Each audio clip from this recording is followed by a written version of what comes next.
All right, so when getting to this bottom bolt, the bottom one,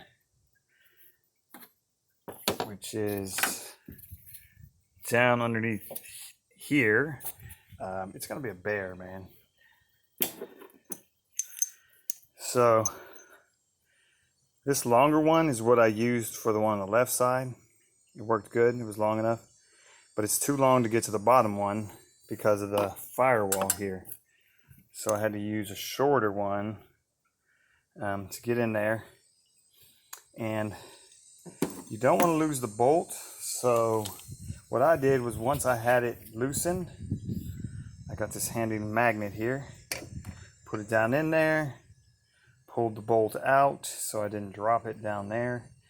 And the other thing is, the last one you want to take off is this one. You know, leave it in until, take the other two out first and then take this one out. It'll be a breeze.